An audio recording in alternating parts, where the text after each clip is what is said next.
Everybody, बहुत खुशी है आप लोगों के साथ यहाँ पर वक्त को इन्वेस्ट करते हुए। वेलकम। आप लोग यहाँ पर क्यों आए हैं, मुझे ये जल्दी से जल्दी बता दीजिए कि आप लोग यहाँ पर क्यों आए। एक एक करके हाथ ऊपर करके बताइए कि आप लोग यहाँ पर क्यों आए। Yes sir. कुछ जानने के लिए साहब यहाँ पर आए हैं, कुछ जानने के लिए। Yes sir. कुछ सीखने के लिए। क्या सीखना चाहते हो आप? सक्सेसफुल कैसे बनना है। Yes sir. क्या सीखना है? मोटिवेट होने के लिए। क्यों मोटिवेट होना चाहते हो आप? जिंदगी में आगे क्यों बढ़ना है? सपने हैं तो क्या हो गया, अभी तक तो जैसी जिंदगी चल रही है वैसे चलने तो क्या प्रॉब्लम है। ओके, तो यहां पर आए हैं सपनों को साकार करने के लिए। कोई मोटिवेट होने के लिए आया है तो कोई सीखने के लिए आए हैं। यहां पर से कोई क्यों आए हैं आप? Yes sir. पैसा कमाना। पैसा कमाने के लिए जेंटलमैन यहां पर आए हैं। Yes sir. आग लेने आए हैं।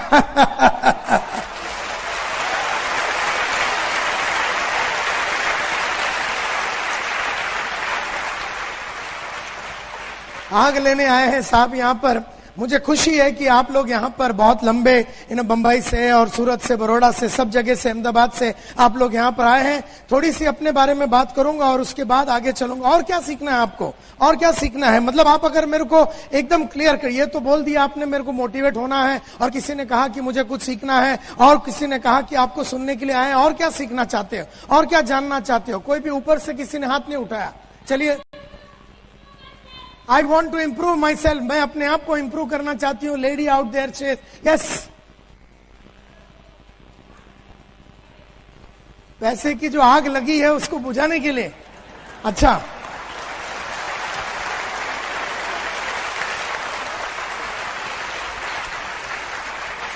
Okay. Yes, somebody else. Yes sir. जिंदगी में कभी डिप्रेशन नहीं आवे, ये एक पते की बात आपने कही, क्योंकि कई लोगों को मैंने लाइफ में देखा उठते हुए और फिर बैठ जाते हैं। कोई 2-3 महीना ऊपर रहता है, फिर 4-5 महीना गायब हो जाता है। कोई 5-6 महीना ऊपर रहता है और उसके बाद गायब हो जाता है। ये क्यों होता है ये मैं जानता हूं। तो जिंदगी में हमेशा के लिए मोटिवेटेड रहना चाहते हैं। 1 महीना नहीं, 1 साल नहीं, एक खाली 3 महीना नहीं, 4 महीना नहीं, लेकिन हमेशा के लिए जिंदगी भर अगर मोटिवेटेड रहना है तो मुझे क्या करना पड़ेगा, ये उन्होंने मुझसे पूछा। मुझे क्या करना पड़ेगा, क्योंकि 24.5 साल हो गए मेरे को। 24.5 साल हो गए। ऐसा कोई दिन नहीं रहा, ऐसा कोई हफ्ता नहीं रहा, ऐसा कोई महीना नहीं रहा, ऐसा कोई साल नहीं रहा जहां पर मुझे कोई तकलीफ हुई और मैं डाउन हुआ। 24.5 साल, 24.5 ईयर्स से मैं लगातार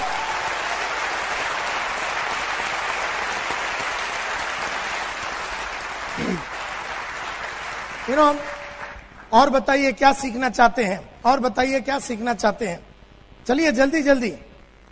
success. Yes sir. Network marketing में मुझे इतिहास करना है तो मुझे क्या करना पड़ेगा संतोष नायर? ये जेंटलमैन पूछ रहे हैं। Yes sir. क्या बनने के लिए? समबडी बनने के लिए। अच्छा, I am nobody, I want to be a somebody. Somebody बनने के लिए ये यहाँ पर आए हैं कि कुछ मैं करके दिखाऊं, कुछ ऐसा करके दिखाऊं कि लोग बोले यार इसके माफत बनना है, इस इंसान के माफत बनना है। क्या बात करता है यार, इसकी क्या चाल है, इसकी क्या अदा है, इसकी हर बात में मस्ती है। मैं इसके माफत बनना चाहता हूं, मैं ये समबडी बनना चाहता हूं। मैं वो इंसान बनना चाहता हूं जिसको देखने के बाद लोगों के मन में एक determination, dedication, sincerity, honesty, commitment, जुनून, जोश, पागलपन पैदा हो जावे। इस तरह का मैं इंसान बनना चाहता हूं। इसके लिए यहां पर आए हैं। और कोई? चलिए चलिए। Yes sir.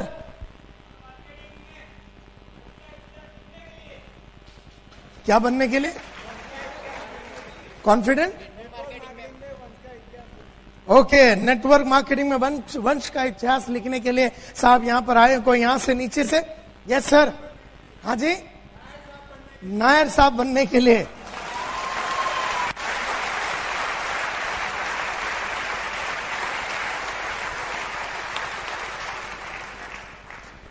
आज से कई साल पहले की बात है, 1983 की बात करता हूं। आज से 23-24 साल पहले। SY BCom में पढ़ा नहीं सकता हूं। ये 83 की बात है जब मैं SY BCom में था। आगे से मैं तुझे पढ़ा नहीं सकता हूं, मेरे पास पैसे है नहीं। 18 महीने से भाड़ा नहीं भरा था हमने। 18 महीने से महाराष्ट्र हाउसिंग बोर्ड को हमने भाड़ा नहीं भरा था, तो घर खाली करने का नोटिस आ चुका था। बड़ी बहन की उम्र हो चुकी थी, शादी नहीं हो रहा था, पैसे नहीं थे। छोटी बहन की उम्र हो चुकी थी, शादी करने का था, पैसे नहीं थे। बंबई में जितने हमारे आजू बाजू में जितने किराने की दुकान है, जितने दूध वाले हैं, सबसे हमने उधार लिया था। और जब पिताजी ने कहा कि मैं तुझे आगे पढ़ा नहीं सकता हूं, बड़ा दुख हुआ मेरे को। और मेरे सामने दो रास्ते थे, एक या तो मैं पढ़ाई को छोड़ दूं या तो फिर मैं कुछ करूं और अपना पढ़ाई को कंप्लीट करूं। न जाने मेरे मन में ऐसा क्यों लगा कि मुझे कम से कम ग्रेजुएट बनना चाहिए। उसका फायदा क्या है मुझे आज तक नहीं समझ में आया, ये बात अलग है, लेकिन मैं बनना चाहता था एक ग्रेजुएट तो कम से कम। तो मैंने क्या किया, 1983 में मेरे दोस्त के साथ मैंने सुबह 1983 में जब ये बात हुई, एक दिन सुबह उठ के मैंने न्यूज़पेपर का धंधा चालू कर दिया।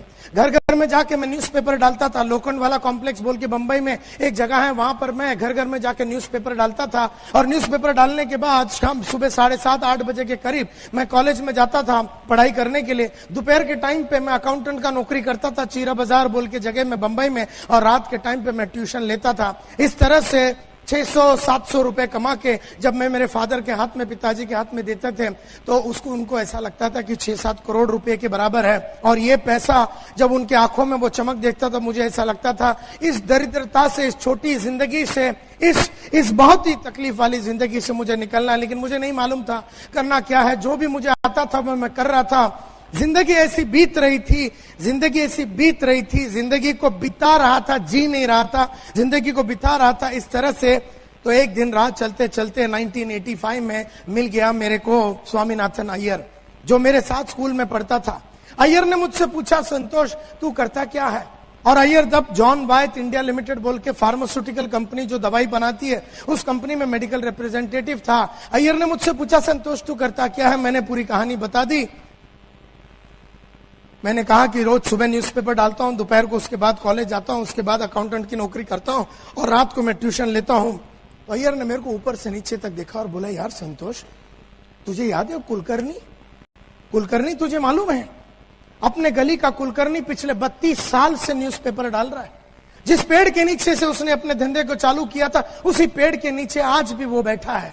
अगर तू ये सोचता है कि घर घर में जाके न्यूज़पेपर डालने से अगर तू पैसे वाला बनेगा, ये तेरी सबसे बड़ी गलतफहमी होगी संतोष। खाली अगर 2 वक्त की रोटी चाहिए और जीना है सिर्फ पैसे भी करके, तो बात अलग है, न्यूज़पेपर ही नहीं कोई भी धंधा कर सकते हो। लेकिन अगर जीवन में बहुत बड़ा आदमी बनना है तो न्यूज़पेपर से काम नहीं चलेगा।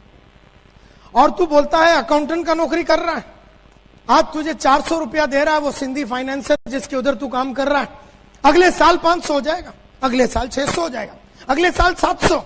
आज से 15 साल के बाद जब तेरी उम्र 35 की होगी, तेरे 3,500-4 हजार का पगार होगा। अब 35 बरस का उम्र का आदमी 3,500-4 हजार रुपया जब कमाएगा, वो अपने बीवी बच्चों को किस तरह की जिंदगी देगा, वो अपने माँ बाप के कौन से सपने पूरे करेगा, इसका तू अंदाज अभी का भी लगा सकता। तुझे 15 साल बिताने की जरूरत नहीं, मैंने तेरी कहानी अभी की अभी बता दी। 15 साल के बाद क्या होगा मैं तेरे को अभी बता दिया। बंबई की किसी गली में वही 3-4 हजार रुपया का तू अकाउंटेंट बन के रह जाएगा। और ये जो ट्यूशन लेता है, आज एक ट्यूशन के लिए 100 रुपए मिल रहा है, कल 2 हो जाएगा, 3 हो जाएगा, 4 हो जाएगा। लेकिन एक बात पक्का है संतोष नायर, तू जिंदगी में बड़ा आदमी कब ना बन सकेगा, कभी ना बन सकेगा। तू कभी वो पैसे नहीं कमा सकेगा जिसकी वजह से तेरे फादर की ये जो उधारी है और तकलीफ है, इससे तू कभी अपने फैमिली को बाहर नहीं निकाल सकेगा। तेरे बाप ने उधार लिया, तू भी उधार लेगा। तेरे बाप तकलीफ में जिंदगी बिताया, तू भी निकालेगा वैसे ही जिंदगी। तेरे माँ बाप के सपने कभी पूरे नहीं होंगे। तू जिस औरत से शादी करेगा उसको तू कभी ताजमहल दिखा नहीं पाएगा। जो तेरे बच्चे होंगे वो कभी अमेरिका जाके या जापान जाके या सिंगापुर जाके ऐसी कोई अचीवमेंट नहीं कर पाएंगे। तू एक छोटी सी स्कूल में अपने बच्चों को भेजेगा, छोटी सी जिंदगी होगी, मुकेश के दर्द भरे गाने होंगे और तेरी जिंदगी ऐसा किसी को मालूम किए बिना तो इस दुनिया से चला जाएगा। अगर ऐसे ही जाना है तो अभी क्यों नहीं चला जाता इस दुनिया से?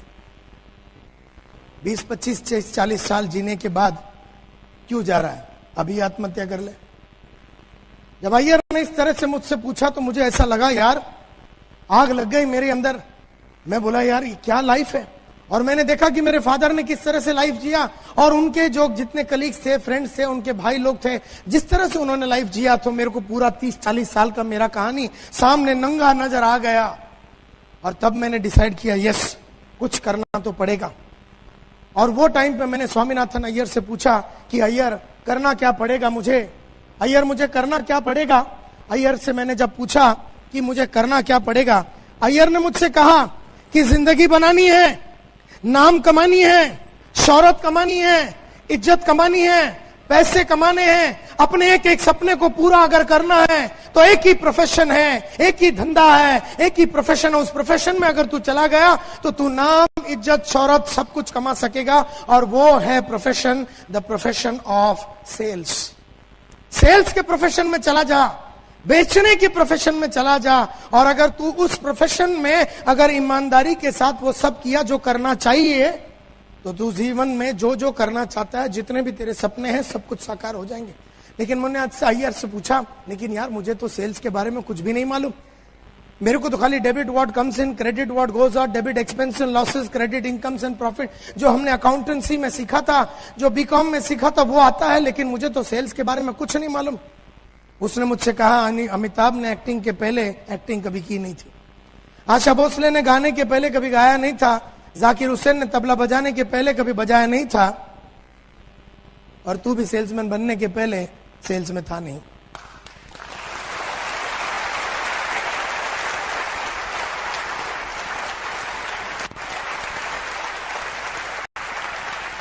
तो कोई भी इंसान कोई भी एक प्रोफेशन में मास्टरी करके मां के कोख से नहीं आता। तो मिस्टर नायर, तेरे अगर मन में आग है, तेरे जीवन में कुछ कर दिखाने की भावना है, तो एक प्रोफेशन चुन, और यही है प्रोफेशन जिसमें तुझे नाम, इज्जत, शौहरत, ये प्रोफेशन में तुझे 5,000 रुपए अगर महीने के चाहिए तो 5 मिलेंगे, अगर 25,000 महीने के चाहिए तो 25 मिलेंगे, अगर 50 चाहिए तो 50 मिलेंगे, अगर तुझे लाख रुपया चाहिए तो लाख रुपया मिलेगा, 2 लाख चाहिए तो 2 लाख। तू बोल तेरे को कितना चाहिए, तेरे चाहतों के हिसाब से, तेरे चाहतों के हिसाब से तुझे पैसा मिलेगा, तेरे जरूरतों के हिसाब से नहीं, तेरे चाहतों के हिसाब से तुझे पैसे मिलेंगे। वो है सेल्स का ये लाइन। मैं बड़ा खुश हो गया, लग गया मेरे में आग, कुछ कर दिखाने की भावना, बहुत ही इंस्पायर्ड हो गया मैं, और मैंने डिसाइड कर दिया आज से 24 साल पहले कि मैं बनूंगा सेल्समैन। तब मुझे ये नहीं मालूम था कि मैं इस मकाम तक पहुंचूंगा। मैं बन गया सेल्समैन, ऐसा मैं बन जाऊंगा सेल्समैन, मैंने सोचा। और मैंने बहुत सारे इश्तिहार देखे न्यूज़पेपर में, सब में मैंने लिखा, लेकिन कहीं से मुझे कोई कॉल नहीं आया। तब एक दिन बैठा हुआ था सितंबर में, तो बहुत बड़ा एड मैंने देखा, want to make it big in life, बड़ा आदमी बनना चाहते हो, पैसा कमाना चाहते हो, 6 महीने में बाइक खरीदना चाहते हो, come to Eureka Forbes. Eureka Forbes सुना आपने? यूरेका फोर्ब्स क्या करती है, क्या बेचती है? वैक्यूम क्लीनर, वैक्यूम साफ सफाई की जो मशीन होती है, इलेक्ट्रिक की साफ सफाई की जो वैक्यूम क्लीनर होती है वो, और एक्वागार्ड वाटर प्यूरिफायर जो होता है, वाटर प्यूरिफायर बेचती है। और ये कंपनी के बारे में तो मैंने कभी सुना नहीं था, तो बढ़िया सा उन्होंने ऐड दिया हुआ था कि come for walk in interview. तो मैं सुबह सुबह चला गया केवल रात सालियन के पास, मेरे दोस्त के पास। मैं बोला, केवल मुझे वर्ली तक जाना, जेब में 1 8 आना नहीं यार, तू 5 रुपए दे दे उधार। 5 रुपए उसने मेरे को दिया, और मैं जा रहा था, उसने बोला मुझसे, केवल रात सालियन ने कहा कि तू वर्ली जा रहा ना, मुझे भी वर्ली में काम है, तो हम साथ में चलेंगे। तो हम साथ में चले गए। बस में उसने अपना सर्टिफिकेट्स मेरे हाथ में दे दिया था, क्योंकि उसके कुछ सर्टिफिकेट्स थे, उसने मेरे बैग में डाल दिया था। और जब मैं उतरा जहां पर मुझे जानी थी, वो सर्टिफिकेट उसको देने के लिए रह गया, भूल गया मैं, और वो भी लेने से भूल गया। खैर कोई बात नहीं। जैसे मैं ऊपर चढ़ रहा था बिल्डिंग में, तो मुझे याद आया उसकी सर्टिफिकेट। तभी तो कोई मोबाइल तो होता नहीं था, और उस टाइम पे तो मैंने कहा कि चलो शाम को उसको मिलूंगा, तब मैं उसको दे दूंगा। ये सोच के मैं ऊपर चला गया। मैं ऊपर जाके 4थे माले पे जब मैं पहुंचा और मैंने दरवाजा खोला, तो मेरे को एक सेमी हार्ट अटैक आ गया। मैंने देखा कि 300-400 आदमी लोग एकदम टाई भी लगा के, कोई कोट में मस्त ब्रीफकेस, कोई परफ्यूम मार के एकदम चकाचक, कोई अंग्रेजी में बोलते हुए लोगों को जब मैंने देखा, तो मैं समझ गया एक चीज, कि यहां पर मेरा कुछ नहीं होगा। घबरा गया, मैं घबरा गया उन सब लोगों को देख के, और मैंने ये सोच लिया कि यहां पर मेरा कुछ नहीं होगा। मैंने दरवाजा छोड़ दिया, दरवाजा आपे आप बंद हो गया। मैं नीचे आ रहा था, 2nd फ्लोर पे पहुंचा तो केवल रात सालियन ऊपर आ रहा था। बोले कहां जा रहा है? मतलब मैं तो जा रहा हूं घर। मुझे नहीं लगता कि इधर तो सब एकदम एक से एक तुर्रम खान की औलाद लोग खड़े हुए हैं, मुझे नहीं लगता कि मेरा यहां पर कुछ होगा।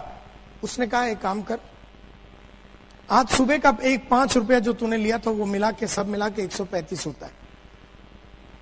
पुराने जितने उधार लिए थे सब मिला के 135 होता है। पूरा पैसे अभी दे दे, नहीं तो ऊपर जा।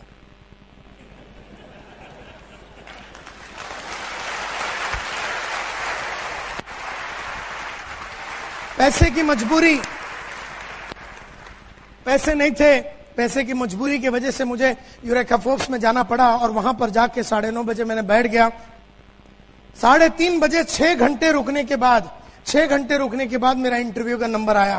तो सेल्स में सबसे पहला लेसन मैंने सीखा कि जिंदगी में अगर आगे बढ़ना और सेल्स में आगे बढ़ना है तो you have to have a lot of patience, बहुत पेशेंस। 6 घंटा चुपचाप मैं कॉर्नर में बैठा था कि मेरा इंटरव्यू अभी आएगा। 3:30 बजे जब इंटरव्यू आया, 6-6.5 फीट का एक मल्होत्रा साहब बोल के आदमी ने मेरा इंटरव्यू लिया। अंग्रेजी में उन्होंने बहुत सारे क्वेश्चन पूछे। मल्होत्रा साहब डॉन बॉस्को कॉन्वेंट एजुकेटेड आदमी था। संतोष नायर बर्फी वाला स्कूल में जाता था जहां पर हम हिंदी में बात करते थे ज्यादातर, और मैं जिस कॉलेज में गया था वहां पर हम मराठी में बात करते थे। मल्होत्रा साहब ने जब अंग्रेजी में बहुत सारे क्वेश्चन, कॉन्वेंट एजुकेटेड मल्होत्रा साहब ने बहुत सारे अंग्रेजी में क्वेश्चन पूछे तो नायर जवाब ना दे सका। मल्होत्रा साहब 3 चीज करते हैं। आदमी अच्छा लगा तो सिलेक्ट, डाल दो इसको ट्रेनिंग में, सिलेक्ट। अगर आदमी ठीक ठाक लगा, रिजर्व, इसको रिजर्व में रखो, बाद में रिजर्व पुलिस होता ना, जरूरत पड़ने पे ले लेंगे। वैसे पुलिस घूमती रहती है, जो रिजर्व पुलिस होता है उसको एकदम लफड़ा हो जाता तो फिर उसको बुला लेते हैं। तो रिजर्व में डाल दो, जब भी हमारे पास कोई कुत्ता होगा नहीं तो इसको उठा लेंगे।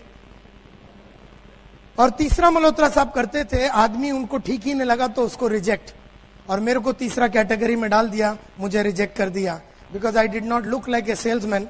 मैं ना सेल्समैन के मार्फत दिख रहा था, ना मैं सेल्समैन के मार्फत बोल रहा था, ना मेरे में ऐसी कुछ कैरेक्टरिस्टिक्स थी जिसको देख के मल्होत्रा साहब को ऐसा लगा कि ये आदमी सेल्स में कभी कुछ कर पाएगा। और इतना पतला सा था मैं, सब मिला के 40-45 किलो का होगा। मल्होत्रा साहब ने सोचा 20 किलो का अगर सूटकेस इसके हाथ में वैक्यूम क्लीनर देगा, ये वैसे ही मर जाएगा साला।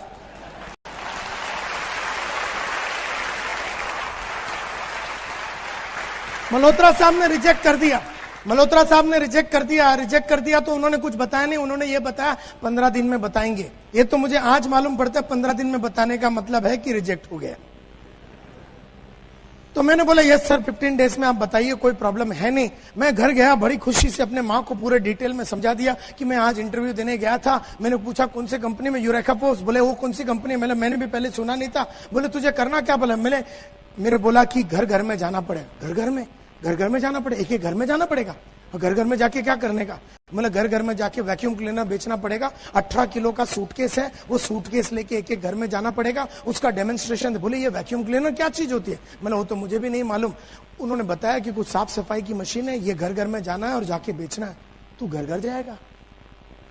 तू ये 18 किलो का सूटकेस लेके घर घर जाएगा? मेरी माँ इतनी घबरा गई कि केस पहुंच गया के.एस. नायर के दरबार में। अब के.एस. नायर मेरा बापू है, और दुनिया का जितने भी बड़े टेररिस्ट होते हैं, अगर दुनिया का नंबर 1 टेररिस्ट कोई एक आदमी है तो मेरा बाप दूसरा नंबर में आता है। इसका मतलब यह है कि इतना खतरनाक उसका बिहेवियर है कि हमारे खानदान में उसके 1 किलोमीटर के रेडियस में कोई कुत्ता जाता नहीं।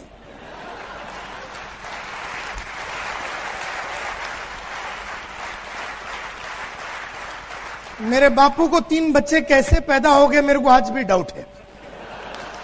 मेरी माँ उससे आज भी इतनी घबराती है कि उसके सामने गई कैसे और मैं पैदा कैसा हुआ, ये भी मेरे को आज एकदम टेंशन में है।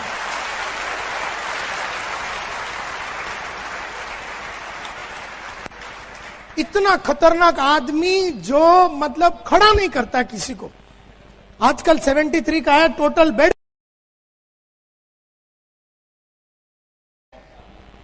पुराना हिसाब किताब हम कर सकते हैं अभी, लेकिन अभी भी वो रूम में जाने को अपनी एकदम स्पेयर पार्ट हिल जाता है।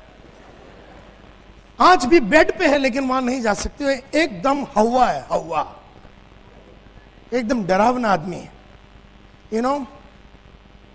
केस जब उनके दरबार में गया और बोला बेटा बोलता है सेल्समैन बनेगा, घर घर में जाएगा, पेटी लेके घूमेगा। मेरे बाप ने ऊपर से नीचे देख लिया मेरे को एक ही नजर में, और मेरा सेल्समैन का करियर उधर ही खलास हो गया। बोले ये सब सिंधी पंजाबी लोग का काम है, समझ में आया तुझे? ये सब सिंधी पंजाबी लोग करते हैं घर घर में जाने का, ये सब हम मद्रासी लोग नहीं करते। मुझे देख, मैं 35 साल से एक जगह में काम कर रहा हूं, एकदम एक ही कंपनी में, केईसी इंटरनेशनल में, और अभी मेरा और 15 साल बचा हुआ है। एक जगह पे रहे, अभी तेरा अच्छा अकाउंटेंट का नौकरी चल रहा है, आज 400 रुपए पगार है, कल 500 हो जाएगा, जिंदगी तेरी मस्त चलेगी। मुझे देख, वो रात पहली बार मैंने अपने बाप को बराबर देखा और देखने के बाद यह तय किया कि इसके माफत तो बनना नहीं है। अच्छा हो गया उन्होंने मुझसे बोला कि मुझे देख, ना वो बोलते ना मैं बराबर देखता, क्योंकि इतने साल में तो उसको देखा ही नहीं अपन ने।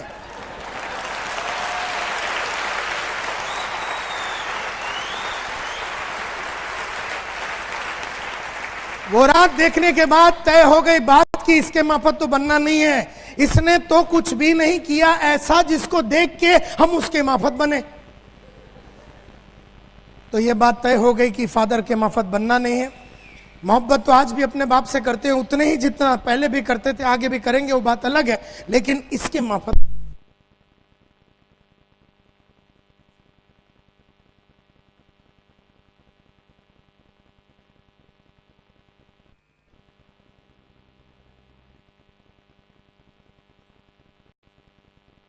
मुझे देख, मेरे माफत बन। मैंने ये डिसाइड किया इसके माफत नहीं बनूंगा और ये बात पक्का हो गया। वो रात अय्यर का बात पक्का हो गया। बाप को मिलने के बाद अय्यर का बात पक्का हो गया कि अब तो मैं सेल्समैन बन के ही रहूंगा।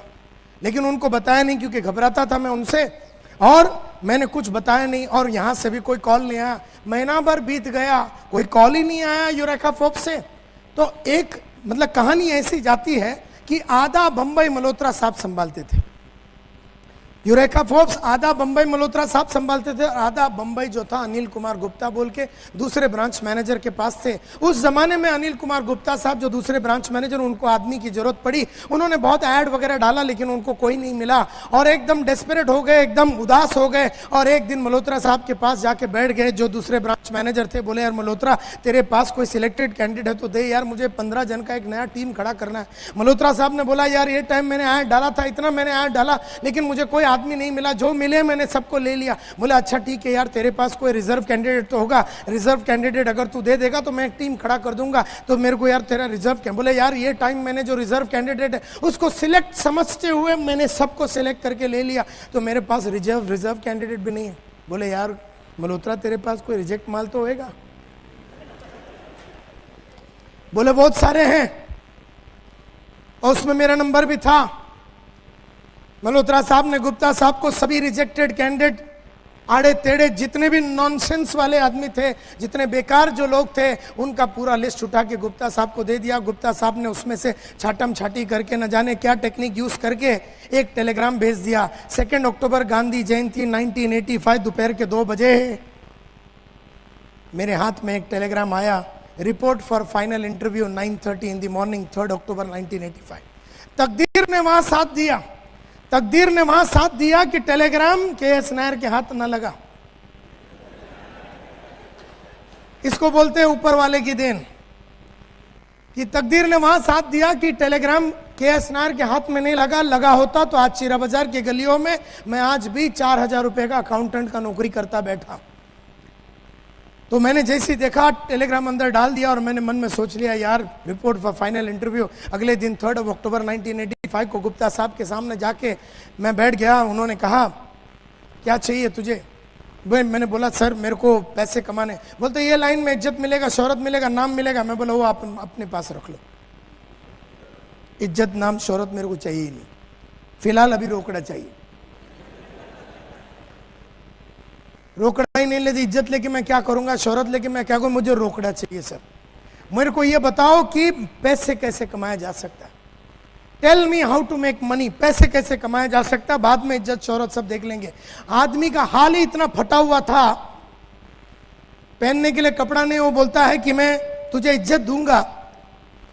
तो मैंने बोला ये सब नहीं चाहिए सर, पैसे कमाने का रास्ता बताओ, ईमानदारी वाला रास्ता बताओ, ईमानदारी से जो काम किया जा सकता है और जिसमें पैसे कमा। बोलता है you have joined the right profession, sales is the best profession you have joined, कोई टेंशन नहीं लेने का। एंड उन्होंने मुझे सेलेक्ट किया और उन्होंने कहा कि एक बैच मैं कल सुबह शुरू कर रहा हूं और एक बैच मैं शुरू करने वाला हूं 15 दिन के बाद, 15 डेज के बाद मैं एक बैच चालू करने वाला और एक कल सुबह चालू करना, तू कौन सा ज्वाइन करना चाहेगा।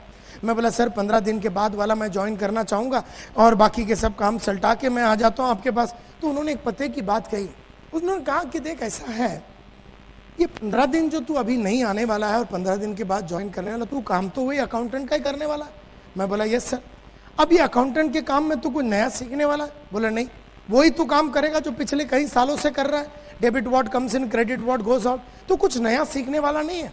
और 15 दिन में तू कुछ भी नया अगर सीखने वाला नहीं है, और अगर कल सुबह तू 9:30 बजे सेल्स में आ जाता है और कल का कल सुबह तू ज्वाइन कर लेता, तो तुझे जिंदगी में हमेशा 15 दिन का एडवांटेज रहेगा। 15 दिन का एडवांटेज तुझे लाइफ में रहेगा। गुप्ता साहब ने कहा कि 15 दिन बहुत होते हैं नायर, 15 दिन बहुत होते हैं। 15 दिन में तो जिंदगी बन जाती है बॉस। 15 दिन में तो करियर बनने का नींव बन सकता है। बात मेरे को गुप्ता साहब की जमी और मैंने कहा कि सर कल सुबह 9:30 बजे आ जाता हूं। और मैं वहां जाके अपना वो जो भी था अकाउंटेंट का नौकरी वगैरह मैंने रिजाइन करके अपने बापू को फोन लगा दिया अपने कंपनी में।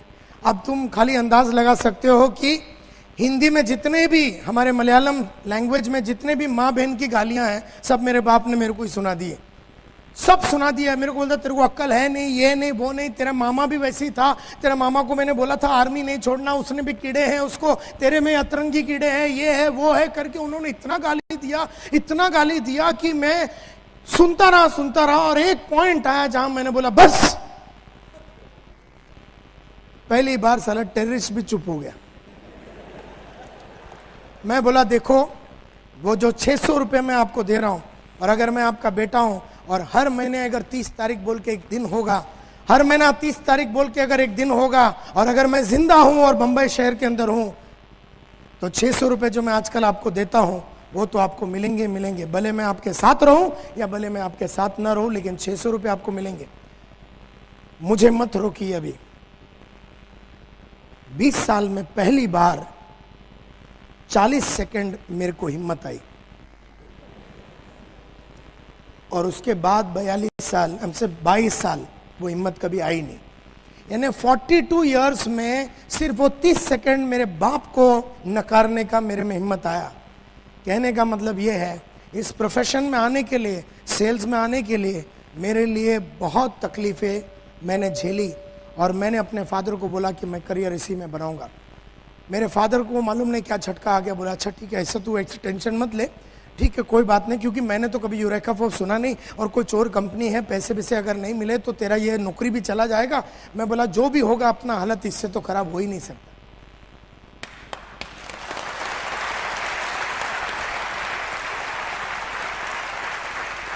अपनी हालत इतनी फटी हुई थी, इससे ज्यादा फटने का सवाल ही नहीं उठता, इससे नीचे जाने का सवाल ही नहीं उठता कि 18 महीना भाड़ा नहीं दिया तो 19 महीना नहीं दिया तो कौन सी बड़ी बात हो गई, है कि नहीं। महाराष्ट्र हाउसिंग बोर्ड एक और नोटिस भेज देगा, उसमें कोई फर्क नहीं पड़ता, क्योंकि अभी तो भाड़ा दिया ही नहीं है। अगर 4 किराने वाले से उधार ले लिया तो 5 से लिया और थोड़ा बदनाम हो गया, वैसे भी बदनामी है। तो बात मेरे को समझ में आ गई कि मुझे इससे निकलना है। एंड देयरफॉर ऑन 4 अक्टूबर 1985, आज से 22.5 साल पहले मैंने यूरेका फोर्ब्स बोल के कंपनी को ज्वाइन कर लिया as a full time sales representative. 5 दिन का ट्रेनिंग हुआ हमारा, और उस 5 दिन के ट्रेनिंग में बहुत सारी बातें गुप्ता साहब ने सिखाई, और वो सब बातें सिखाने के बाद हमारे को बोल दिया अब तुम लोग जाओ फील्ड में। 11 अक्टूबर 1985 4:30 बजे दोपहर को मतलब गुप्ता साहब ने 18 किलो का सूटकेस हाथ में पकड़ा दिया, बोला जा। मैं बोला किधर जाऊं? बोले टेरिटरी में। तो हर सेल्समैन का एक टेरिटरी होता है, एक जगह होता है जहां पर उसको काम करना होता है। तो मुझे भी टेरिटरी दे दिया गया। मेरे को बोला तेरा टेरिटरी है ग्रैंड रोड ईस्ट। मैं बोला सर वो बंबई का रेड लाइट एरिया है। बोलते उधर बहुत पोटेंशियल है। मैं बोला उधर ग्रैंड रोड ईस्ट में? बोले हाँ तेरा टेरिटरी वो है। खैर कोई बात नहीं, हाथ में 18 किलो का सूटकेस, मन में बहुत सारे सपने और विश्वास लेके 11 अक्टूबर 1985 को जो मैं उतरा फील्ड पे 4:30 बजे, तब से लेके आज तक मैंने जिंदगी में मुड़ के कभी देखा नहीं। 20 दिन बचे हुए थे उस महीने के लिए, 20 days were left। उस 20 दिन में काम करना था, और उस जमाने में 3,500 सेल्समैन होते थे यूरेका फोर्ब्स में ऑल ओवर इंडिया, और ये वैक्यूम क्लीनर बेचते थे लोग, और महीने का जो एवरेज था वो था 4 से 5 वैक्यूम क्लीनर। 4 से 5 वैक्यूम क्लीनर ये 3,500 लोग बेचते थे, and that was the average. और अगर आपने 8 या 9 बेच दिया तो आपका ब्रांच मैनेजर इतना खुश होता था कि आपको लंच पे या डिनर पे लेके जाता और अपने को एक छोटा सा गिफ्ट वगैरह लेके देता, तो बिकॉज अपना ब्रांच मैनेजर खुशी से पागल हो जाता था, बोले 8 बेचा है किसी लड़के ने। और अगर आपने 12 से 13 बेचा या उससे ऊपर बेचा, जो कि कोई बेचता ही नहीं था एक महीने में, हमारा कंपनी का मैनेजिंग डायरेक्टर अखिल मार्फतिया अपना 2000 रोवर गाड़ी में आते थे। 2000 स्टैंडर्ड रोवर गाड़ी में, बड़ा गाड़ी होता था, उसमें आते थे और तुम्हें लेके जाएगा ज्वेल ऑफ इंडिया, जो सामने का एकदम बढ़िया सा रेस्टोरेंट था, वहां लेके जाके आपको खाना पीना सब खिलाता था। और आप बोलो वो बदन पे, जो भी बदन के पोर्शन पे आपको चुम्मा चाहिए वो लगा देता था। अगर आप बोलो इधर चुम्मा लगा दो सर, तो वो तैयार हो जाता था। वो पागल हो जाता था इतना कि 12-13 किसने बेच दिया। तो मतलब मार्फतिया साहब इतने पागल होते थे कि बोला 12-13 बेच दिया यार, फैंटास्टिक। और ये था रिकॉर्ड। तो ये बड़े बड़े तुर्रम खान लोगों को हमको मिलाते थे, जैसे हम लोग भी वो लीडर लोग के सामने बैठे, बोले ये इतना 12 बेचता है, ये 8 बेचता है, ये देखो पिछले 2 महीने से 12 बेच रहा है, ये 8 बेच रहा है पिछले 4 महीने से, ये किंग है, ये डिंग है, ये वो है, ये वो है, ये तोप है, ये फटाकड़ी है, ये AK-47 है, ये लक्ष्मी बॉम्ब है। और हम साले सब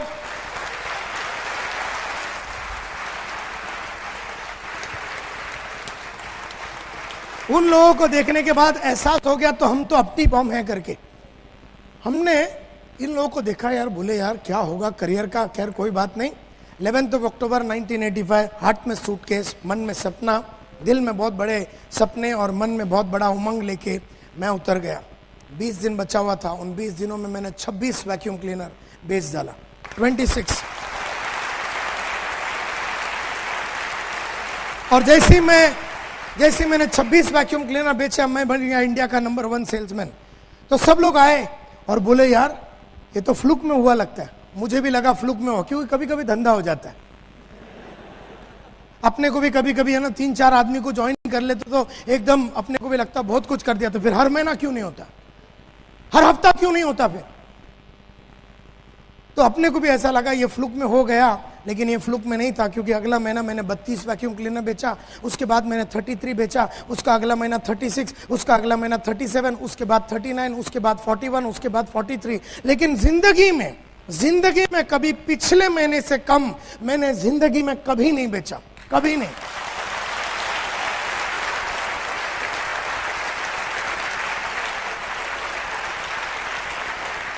और ये फिलॉसफी रहा लाइफ का कि मैंने जिंदगी में जितने पैसे लास्ट महीने में कमाया उतना मैं कभी नहीं कमाता हूं। ये मेरा फिलॉसफी है। अगर लास्ट महीना 1 लाख कमाया तो ये महीना 1.25 लाख कमाऊंगा, और अगर ये महीना 1.25 लाख कमाया तो अगले महीना 1.5 लाख। कभी पिछले महीने से कम मैंने लाइफ में 23 साल में नहीं कमाया, लाइफ में। ये फिलॉसफी है मेरा। तो बन गया इंडिया का नंबर 1 सेल्समैन। तो उन्होंने मेरे को बना दिया ग्रुप लीडर, तो मैं बन गया इंडिया का। 4 लड़के मेरे नीचे डाल दिए, मैं बन गया इंडिया का नंबर 1 ग्रुप लीडर। तो मुझे बना दिया सेल्स सुपरवाइजर 12 लोगों के साथ, मैं बन गया इंडिया का नंबर 1 सेल्स सुपरवाइजर। तो डाल दिया मेरे नीचे 29 लोग और मुझे बना दिया ब्रांच मैनेजर, और मैं बन गया इंडिया का नंबर 1 ब्रांच मैनेजर। और उसके बाद मैं डेप्यूटी डिविजनल सेल्स मैनेजर बना, divisional sales manager, senior divisional sales manager, area sales manager, regional sales manager बन गया। और 1994 में जब मैंने यूरेका फोर्ब्स छोड़ा, I was the youngest, fastest growing and the richest employee in the history of Eureka Forbes. और मैं join कर लिया सीज फायर बोल के एक fire extinguisher company, cease fire fire extinguisher company, आग बुझाने की एक कंपनी को ज्वाइन कर दिया एज डेप्यूटी जनरल मैनेजर। फिर उस कंपनी का मैं जनरल मैनेजर बना। फिर उसके बाद मैं एक ट्रेनिंग कंपनी ज्वाइन किया, टीम प्रोडक्टिविटी बोल के, मैं वहां का वाइस प्रेसिडेंट था। उस कंपनी का मैं डायरेक्टर बना। और उसके बाद 7 साल पहले मैंने अपनी खुद की कंपनी चालू की जिसका नाम है स्मार्ट कंसल्टेंसी। स्मार्ट कंसल्टेंसी जो है,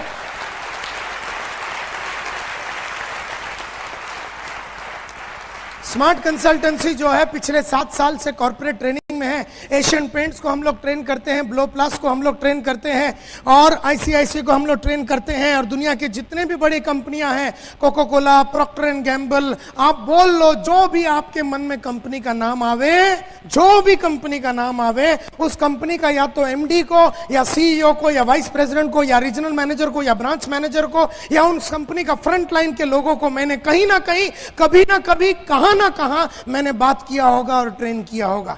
करीबन 200 टॉप कंपनियां इंडिया के